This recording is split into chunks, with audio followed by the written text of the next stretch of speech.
PRM family, it's David D. It's time for another video, and just quickly up front here, if you want to follow the channel on Facebook, I'll leave the link down below. A lot of meme content, a lot of political information, progressive information and whatnot. So I'll leave that link down below with my other social media links and donation links as well. Okay, so morning consult poll. This is a very in-depth, interesting poll. We're going to go over that here today. This is a morning consult poll for first choice in primary states. Now, there's 4 primary states that are the first to vote next year, early next year. Pretty sure it's about February they start voting. So these primary states include Iowa, New Hampshire, South Carolina, and Nevada. This survey is based on 15,773 surveyed interviews. Now that's a pretty big sample size. I'm used to sample sizes ranging from 50 people to 400 people in a lot of the polls I cover. So this one is 15,000, over 15,000, and it encompasses the 4 main primary early voting states. So this is a very unique poll. This is one we should really pay attention to, maybe a little bit more than usual. So they like I said, 15,000 plus. This is the information they came up with. We'll start at the bottom. We have 2% Amy Klobuchar. She's even from the last poll. That wasn't much of a change. She's sitting at the bottom at 2%. Cory Booker, her company, at the bottom there, is at 2%. That's a +1 for Cory Booker. Cory Booker needs to drop out. This is just kind of like, what are you doing? You're not going to go anywhere. No one likes you. I mean, like, why is he still in? I just don't know why Cory Booker is still running. It's just fascinating. Okay, in the other 2%er club, we see Michael Bloomberg, who just entered this polling data, so he didn't have, there's no plus or minus on him. So Michael Bloomberg is trying to buy the election because, the billionaire class, they don't have a voice, folks. If you don't know this, America's billionaires are suffering. They only own half, maybe 3/4 of Congress.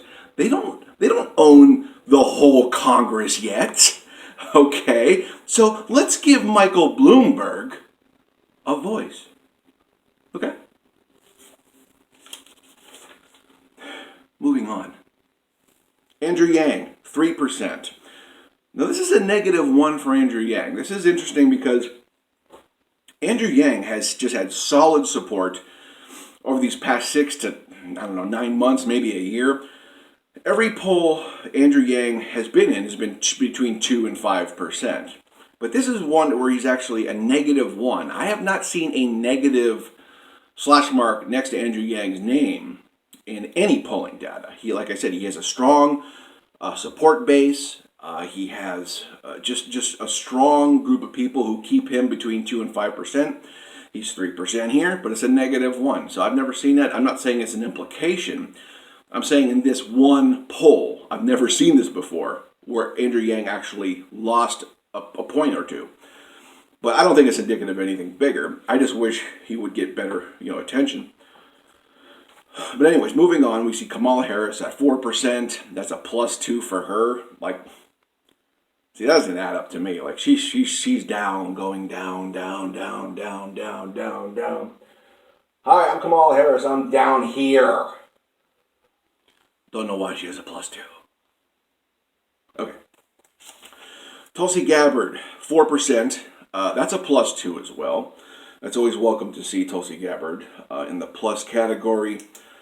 I really wish she had stronger numbers. I hope she's going to stay in this thing, but if it's not worth it, she should get out because you're just draining, supporters out from money, and you're not going to go anywhere. To get delegates in states, I don't know if you know this, you need to be polling at 15%. Okay, so the battle here is the battle for 15%. That's the only way these candidates get delegates. Okay, moving on up. Tom Steyer, another billionaire who's trying to buy his way into your vote, sitting at 9%. That's extraordinarily high. That's a +2. I don't know the bias on this poll, but I'm willing to say it's an unfair bias towards the establishment class. That's just what I'm getting from this poll. All polls can be skewed wherever they want to go. This one feels skewed towards the establishment. Elizabeth Warren, 12%. That's a -6. That's actually pretty accurate because Elizabeth Warren is just falling in every poll. She has been figured out. She is the faux progressive that most of us progressives have known for a very long time. When her Medicare for All plan finally came out, she got figured out that she's not the female Bernie Sanders. She is in fact an establishment candidate. So her support is moving on. Pete Buttigieg, 13%. That's a +1. Pete showing up with solid numbers in the last few polls I've seen. That seems about right. I don't see him doing good in South Carolina or any state where there's people of color because Pete Buttigieg has no support from people of color, black people especially. Moving on, Bernie Sanders, 20%. That's a -3. Bernie Sanders is in second place in this poll, 20%. That's a -3, whatever. Bernie is a mainstay. He's going to be one of the top contenders. That's a fact. He'll probably win New Hampshire. He could win Iowa. I don't think he'll win South Carolina. I think Biden will win South Carolina. He has a good shot in Nevada, though. Okay, and sitting at number 1, this is a nationwide poll. Joe Biden, 25%. That's a -1. Let's face facts here. Joe Biden's popularity and name recognition is keeping him at the top of the heap. It's just what we have to deal with. We know he's horrible. We know he's a train wreck. We know he's the status quo personified.